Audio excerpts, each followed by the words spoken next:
जब वो बात करने लगते हैं तो मालूम पड़ता है कि इनसे बड़ा कोई जानकार नहीं है।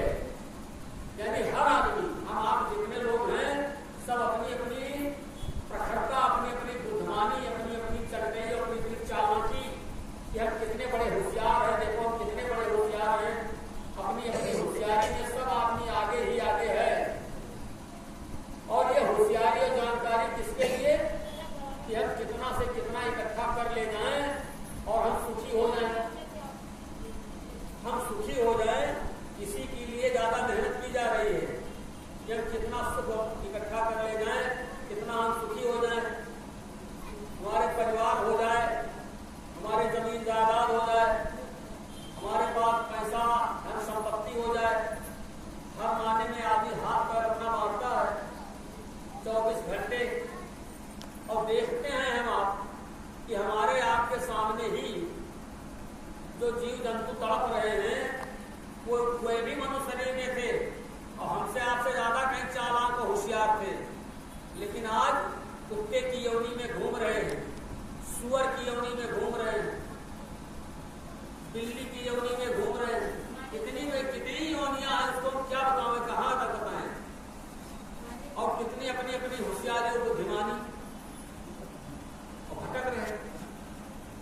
एक बार हम लोग आश्रम पर थे, बाबा जयदेव जी महाराज सवेरे के बाहर, बड़े सवेरे, अब उनकी मौज देख लिया लोगों ने, हम लोगों ने तो देखा कि स्वामी जी महाराज टहल रहे हैं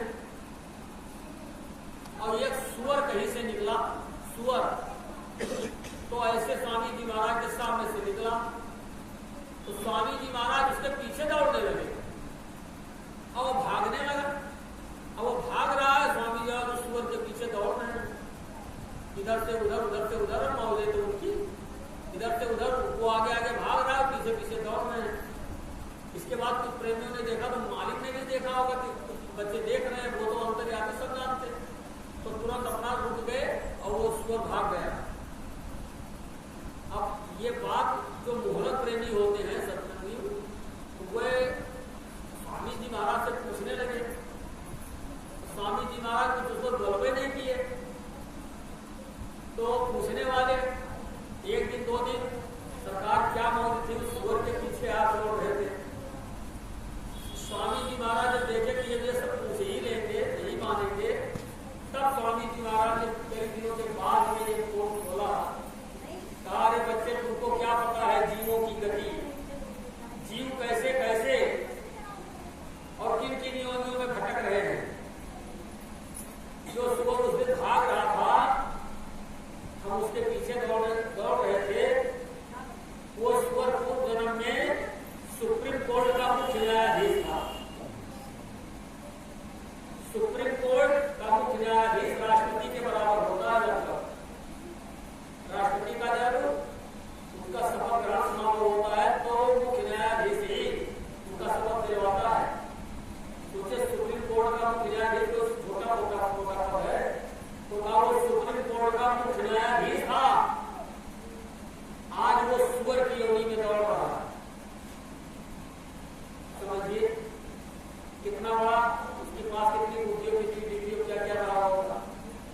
ऐसे हमारी चरकई और चालाकी हमको लेकर कहां डूब जाएगी, इसका हमको होशो हवास नहीं है।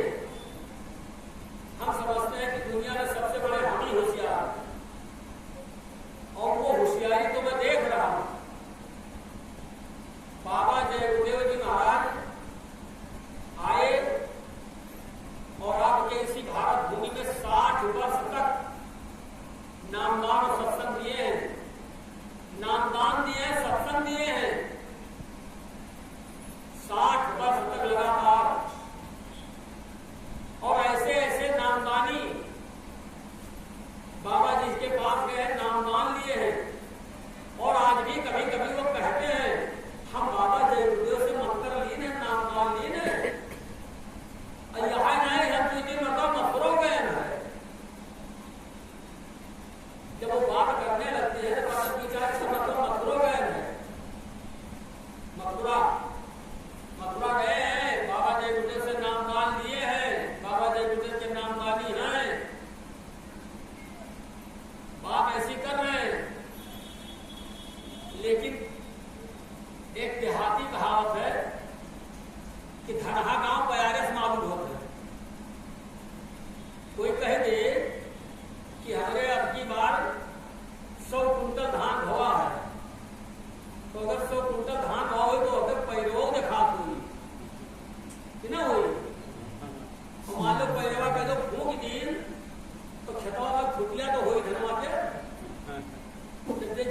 देखी तो कहीं यहाँ धान में तो फूटी पेड़ नहीं है और 100 कुंटल धान इनके पैदा होगा कहीं न कहीं।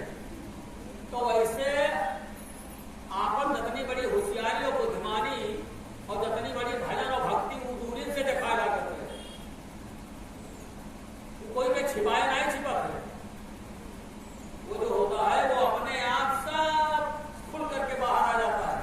कितने बड़े भजनानंदी हो, कितना भजन करते हो, कितना गुरु महाराज से अपना संबंध बनाए हो, कितना गुरु महाराज को मानते हो, कितना गुरु महाराज के साथ चलते हो, कितना जय गुरुदेव नाम पर विश्वास तुम्हें है, बाबा जय गुरुदेव नाम पर कितना विश्वास है, कितना नहीं है, ये सब अपने आप ही मालूम हो जाता है। इतने दिनों के सत्संग में मैं बराबर यहीं पर रहता आता जाता हूँ, यहीं पर तो रहता हूँ लगभग। अब तो आना जाना बंद कर दिए और लगभग मतलब कहीं जरूरत पड़ी तो चले गए। और यहाँ मैं बुलाता रहता हूँ। ये साप्ताहिक सत्संग होता है, हफ्ते में केवल एक दिन कार्यक्रम यहाँ पर होता है। बाकी 6 दिन तो आप अपने घर पर रहते हो, काम करते हो। बाबा जय गुरुदेव जी महाराज के आप प्रमुख चेला हैं। बात होती है तो कहते हैं हम उनके चेला फलाने संत हैं, लेकिन ऐसे ऐसे कर्मठ चेला को मैं बता दूं कि 6 वर्ष होगा। सन 19 में हमने ये आश्रम बनवाने का काम शुरू किया है।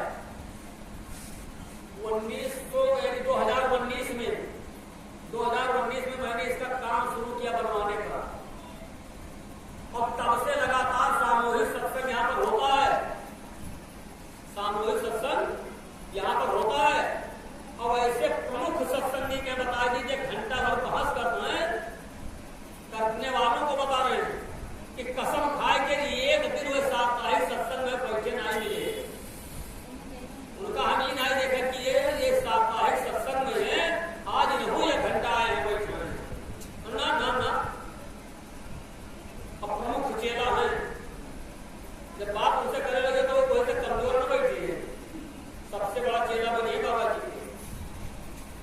कहने मतलब है कि ये चंटई और ये चालाकी और ये बुद्धिमानी किससे कर रहे हो?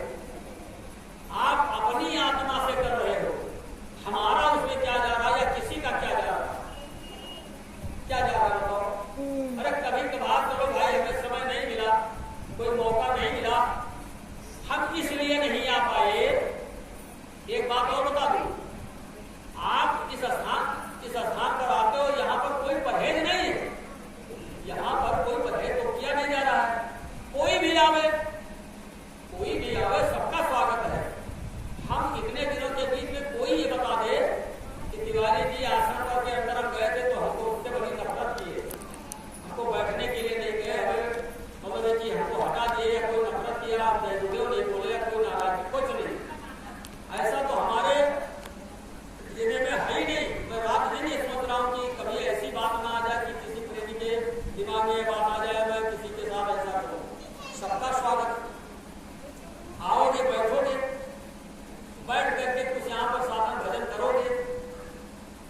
अब अगर आप नहीं आते हैं, अगर आपको मौका नहीं मिला, किसी परिस्थिति का साथ नहीं है, तब तो ये मालिक जो बैठे हुए स्वामी जी महाराज ये सब कुछ जानते हैं, घर वासी हैं, अंतर्यामी हैं, जर्रे जर्रे में समाये सब। और आप भी इसको जानते हो, सब लोग लगभग जानते हैं। अरे सब तो बाबा जी के जितने शिष्य हैं वो तो जानते ही हैं कि बाबा जी अंतर्यामी हैं।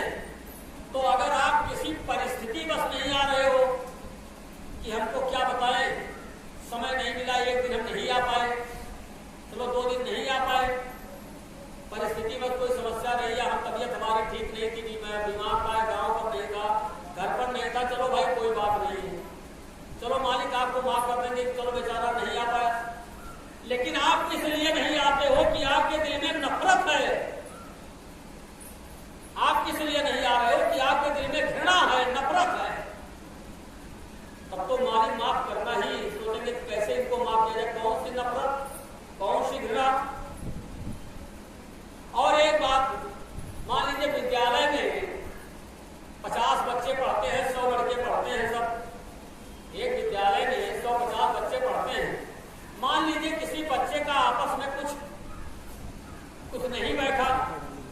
कोई बातचीत हो गई, नहीं बैठा किसी बच्चे का, तो झगड़ा हो गया, कुछ भी कर लिया, तो चलो बच्चे बच्चे का आपस में बिगाड़ हो गया, लेकिन विद्यालय से तो मतलब नहीं है, विद्यालय से तो बिगाड़ है नहीं, प्रिंसिपल से तो बिगाड़ है नहीं, कक्षा अध्यापक से तो बिगाड़ है नहीं,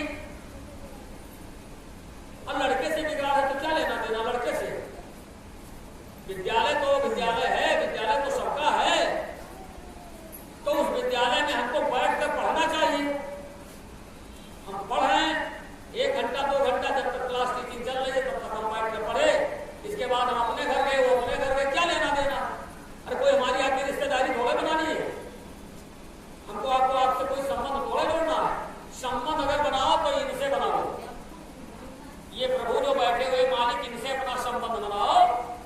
हमसे संबंध या इसमें एक दूसरे से संबंध बनाने से कुछ नहीं मिलेगा। हाँ, आते हो प्रेम भाव से बोल दिए, चलो अच्छी बात है, लेकिन हमारा आपका कोई संबंध नहीं। संबंध बनाओ मालिक से, प्रभु से बनाओ।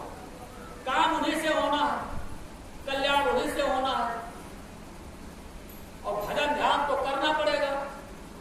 चाहे आप कुछ भी करो, लेकिन भजन ध्यान करना पड़ेगा। सेवा का जो एक रास्ता गुरु महाराज ने खोला, तो सेवा का रास्ता इसलिए खोला कि सेवा के माध्यम से भजन करने का मन बने। आपको सेवा इसीलिए करवा दी जाती है, सेवा इसीलिए तन मन और फिर धन। तन की सेवा है, आप वहां से आओ, अपने घर से निकल कर आए, अपने शरीर को आपने कष्ट दिया, इतनी दूर पैदल चलकर आए, यहाँ पर साधन नहीं मिला होगा तो पैदल आए होंगे, तकलीफ रही होगी तो कहलते हुए डंडा टेक टेक करके आप आए, तो शरीर को कष्ट दिया। यहाँ पर आए हो, बैठे हो, फिर वापस जाओगे घर, शरीर को कष्ट होगा, तो शरीर तन दिया, और इसके बाद यहाँ पर आकर मन लगा के बैठो, तो तन और मन। अब लास्ट में सदगुरुओं ने देखा कि तुम्हारी एक सेवा और हो सकती है, दुनिया में वो सेवा मान्य है।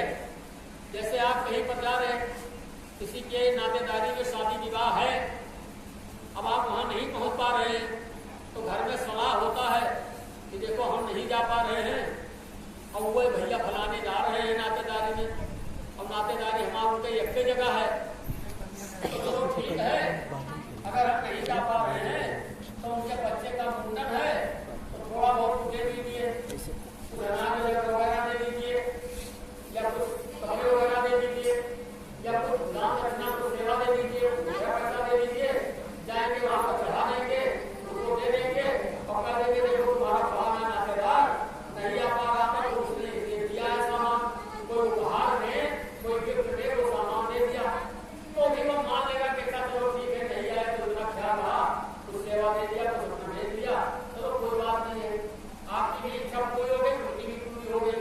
लेकिन वो लास्ट की बात सेवा बताई गई है, धन की सेवा, अंतिम सेवा।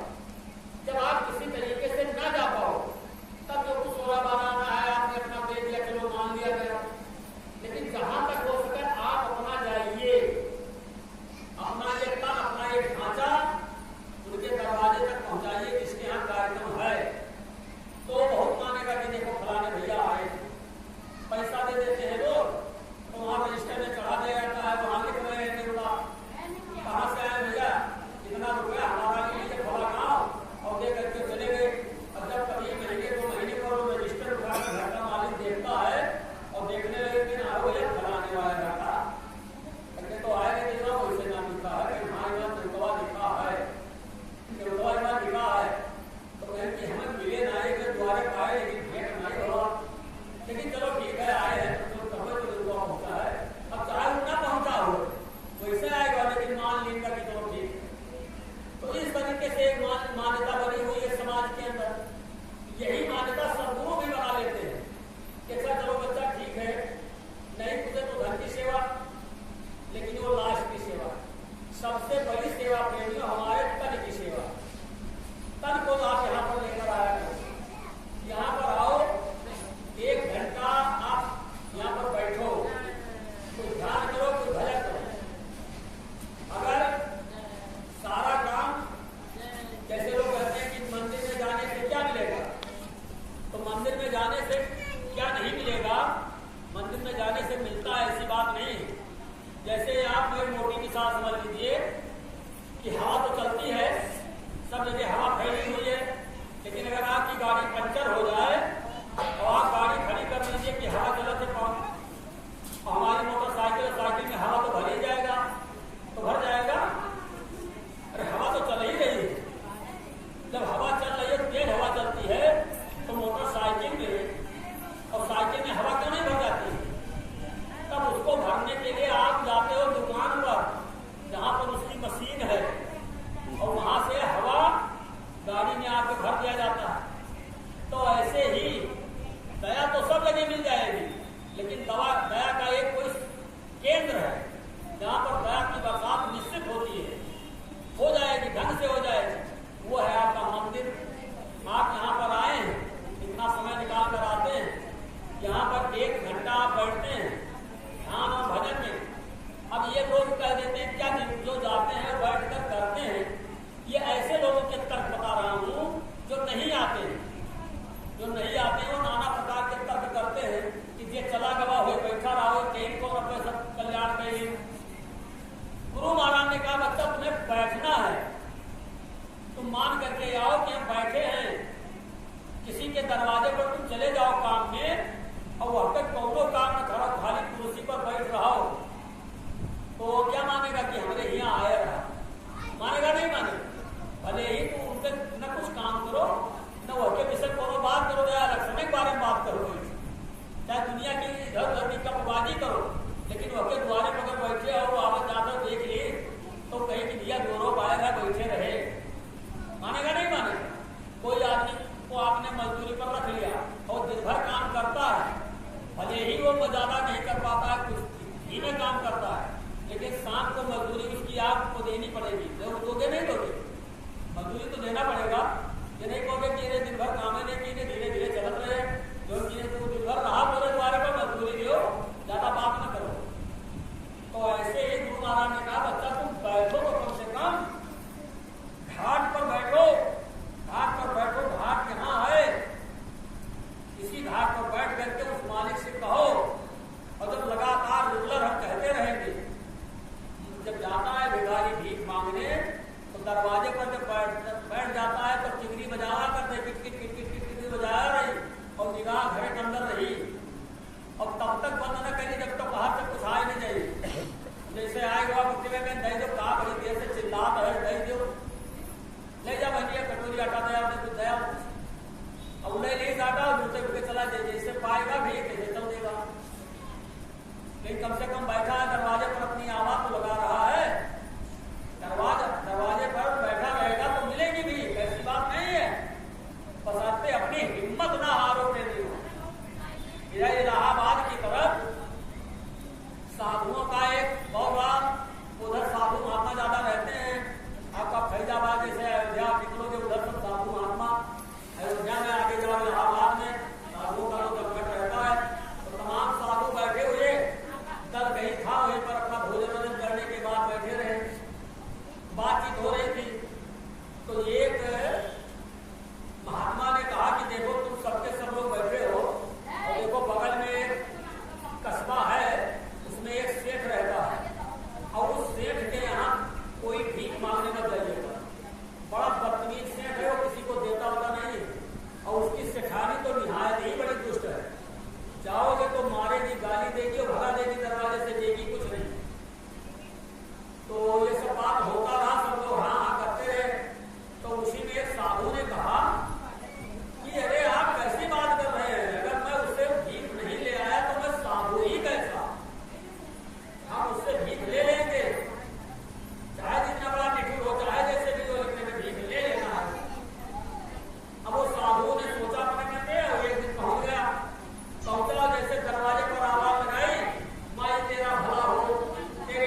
चावल, आटा, दाल, सब्जी, मसाला जैसे सीधा होता है।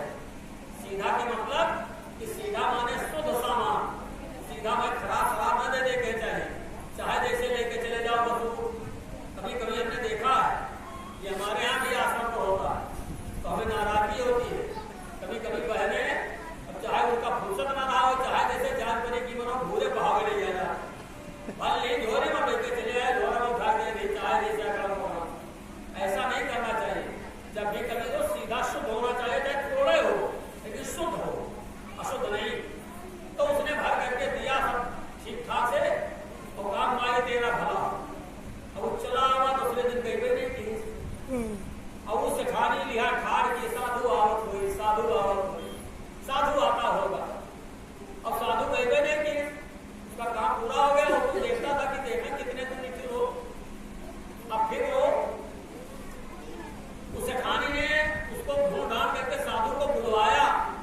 जब साधु आया तब साधु से कहा देखो मैंने तुमको बहुत बुरा भला कहा, लेकिन तुमने उसकी माफ नहीं ली, तुम उस पर नाराज नहीं हुए। तुम नाराज नहीं हुए, तुम बराबर आते रहे, और तुम बराबर आया करो, यहाँ कोई कमी नहीं है, तुमको साथ दिया जाएगा, खूब लेकर जाओ। तो उसने कहा बस माता जी मेरी अब इच्छा भर गई, मैं जान गया। महात्मा स्वामी जी महाराज एक कहानी सुनाने बाद कहते हैं, बच्चा कभी घबराया न करो, घबराया न करो। तुमको देख रहा है दाता, देने वाला देख रहा है कि तुम कितने अपनी जगह पर सही हो। वो दाता का दरबार नहीं जहाँ से भिखारी वापिस हो जाए, इनके दरबार से अगर तुम वापस निकल गए तो कहाँ दुनिया में दरबार मिलेगा? कौन ऐसा दरबार इस दुनिया के अंदर है जो तुम्हारी इच्छा पूरी कर सके?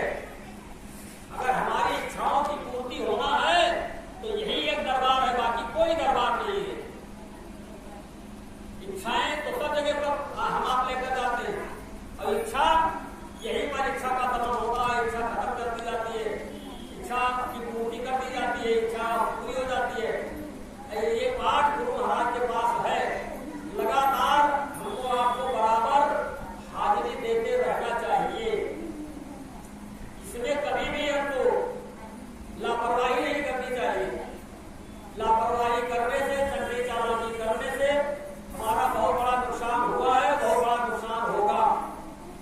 ये नुकसान ही है प्रेमियों, जो आज हम आपके भटक रहे हैं। मनुष्य ने कभी मिला, संत सद्गुरु मिले।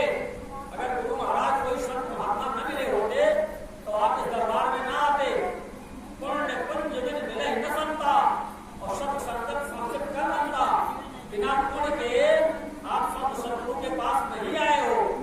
कोई पुण्य आपके पास था, जब मालिक के दरबार में आए हो और आपका मन लगता है, चाहे जैसे भी हो, चाहे जैसे भी हो, प्रेमी आते हैं, मन उनका लगता है।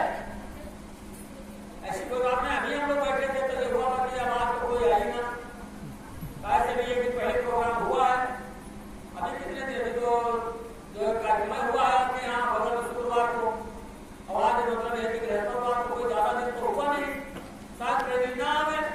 देखो प्रेमी भाई बहन कितने हैं, इनका मन लगता है, और मन ही इनके मन को लगाने का काम इनका है। ये दया करते हैं, और आपके मन में बात आ जाती है, आप घर में आते हैं, और हमारे प्रेमी भाई बहन जो सारे काम को विराम देकर चले आते हैं। जैसे ही आवाज उनके काम में पड़ी तो काम को विराम दे देंगे, कहेंगे चलो चलो सत्संग का समय हो गया, चलो। और कोशिश की जा रही है, इसीलिए आप लोगों से मैंने प्रार्थना की और थोड़ी व्यवस्था आप लोगों ने कर दिया। अब तो शायद माइक की आवाज दूर तक जाती होगी, आप लोग सुनते होंगे माइक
और जवानी का